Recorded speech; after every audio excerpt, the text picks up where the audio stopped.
Untuk pulinya sudah saya rakit kurang lebih seperti ini teman-teman, biar kalian bisa memahami kinerja dari sebuah puli depan.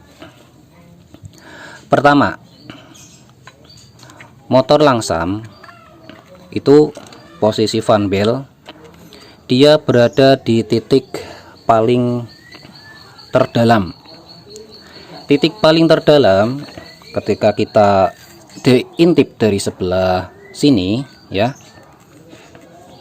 di dalam sana itu masih ada celah ya, di dalam sana masih ada celah, dan sebetulnya si fan bell ini bisa masuk lebih dalam lagi ketika sudut kemiringan baik rumah roller ataupun kipasnya ini kita ubah sudut kemiringannya ya. Untuk standarnya Honda itu mematok sudut kemiringan sekitar 15 derajat ya.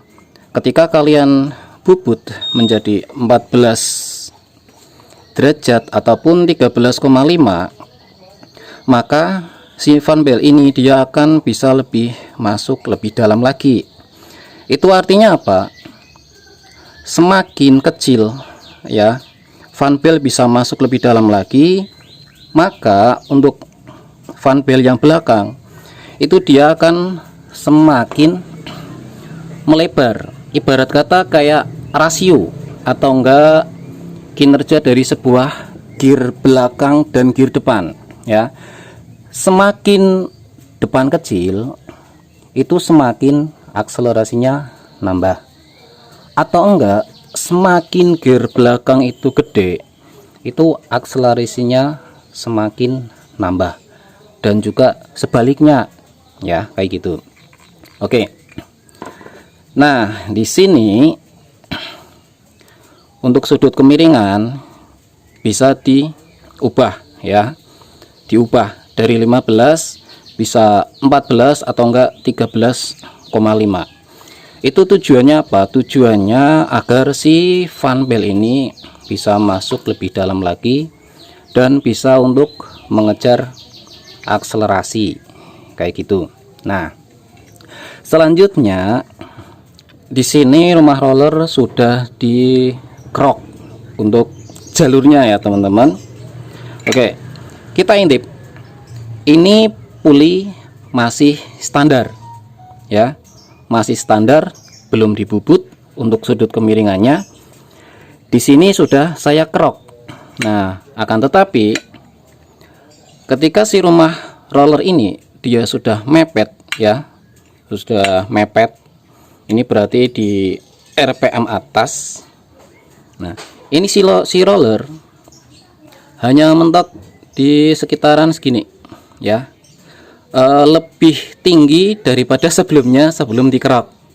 Nah, makanya ketika sudah saya kerok, terus top speednya itu naik ya, dari angka 120 sampai bisa tembus 126 km per jam.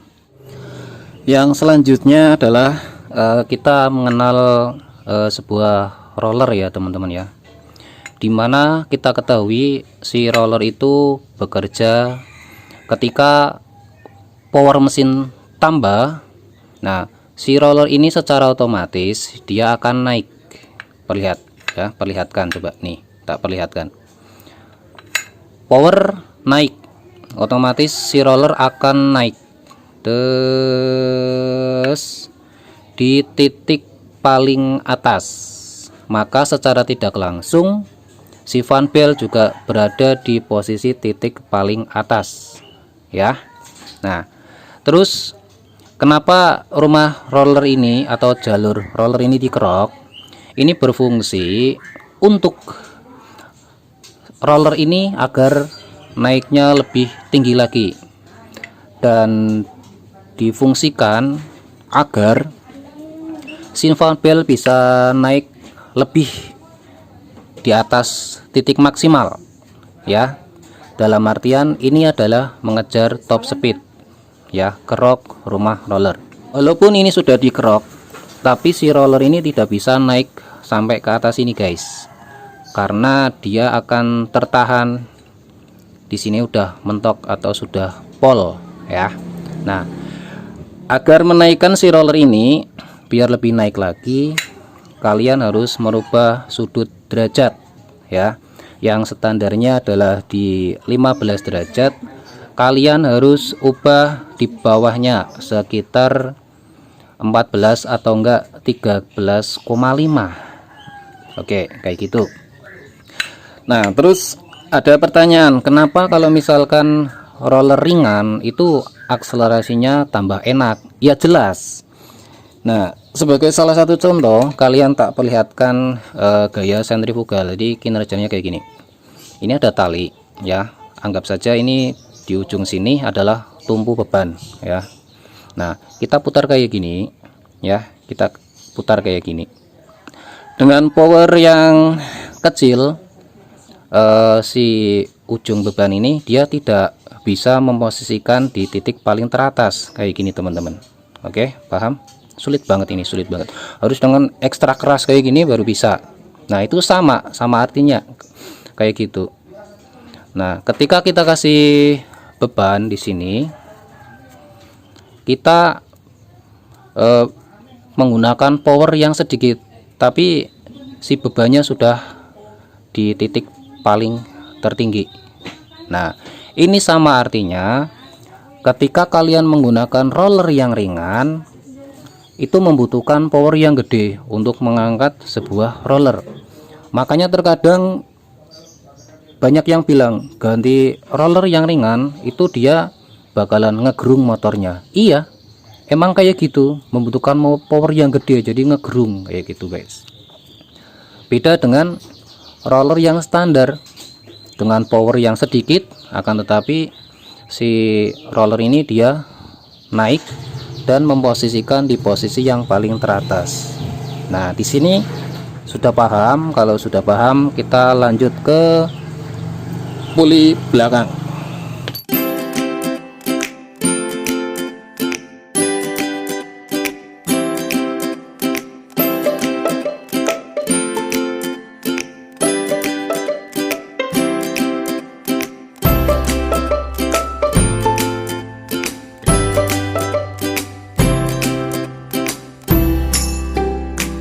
Puli bagian belakang ini kinerjanya sama, buka nutup ya, dengan cara berputar.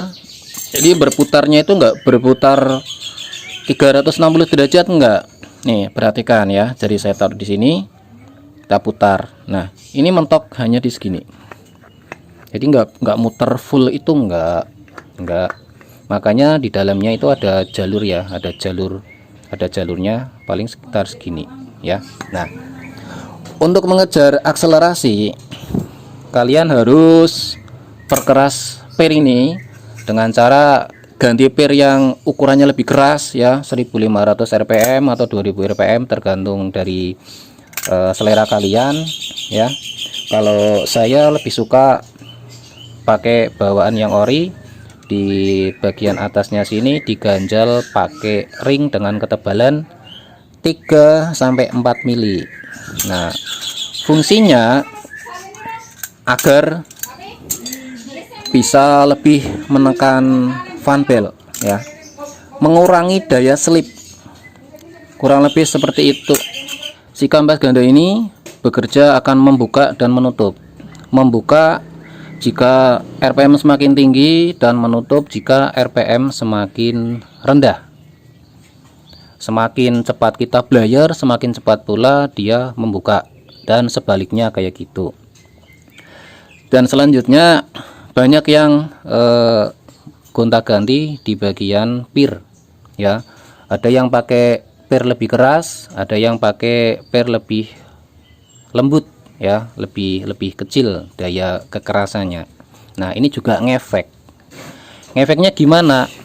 Ketika kalian menggunakan pir yang lebih lembut ya, dengan power sedikit, itu si kampasnya ini dia sudah membuka. Nah, ini bisa menjadi motor tarikannya lebih lelet kayak gitu, karena di posisi tersebut RPM belum siap, akan tetapi si kampasnya ini sudah membuka dan menempel dengan si loncengnya kayak gitu teman-teman. Makanya dari pabrikan itu sudah memperhitungkan ya untuk kekerasan kekerasan si pair gitu kan. Terus juga jarak antara daging kampas sama lonceng itu sudah sudah diatur sedemikian rupa. Nah, di sini makanya kalau misalkan kalian pengen mengejar akselerasi, settingan di sini kalian gunakan pir yang lebih keras. Nah, tujuannya apa?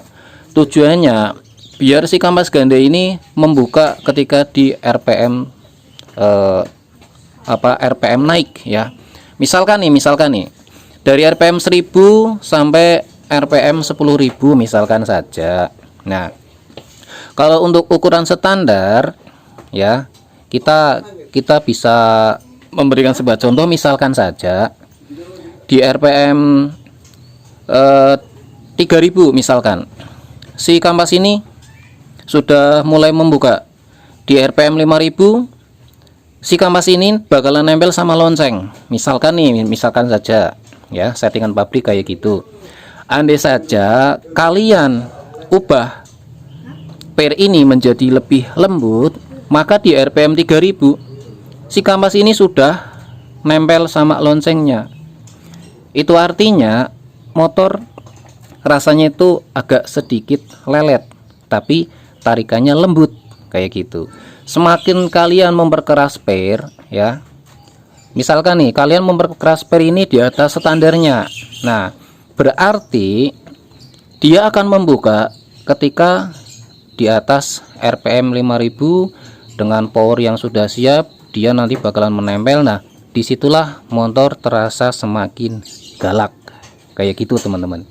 Jadi untuk perubahan pair keras ataupun pair yang lebih lembut itu tergantung dari selera kalian ya, dan juga medan yang bakal kalian lalui kayak gitu. Kalau misalkan medan kalian itu jalannya sering naik gunung, nah lebih baik ya kalian kejar akselerasi. Kalau misalkan jalan di perkotaan, jalan datar, ya lebih baik kalian bisa kejar top speed atau gimana gitu kan. Jadi kan powernya itu enggak terlalu ekstrim kayak posisi jalan naik kayak gitu.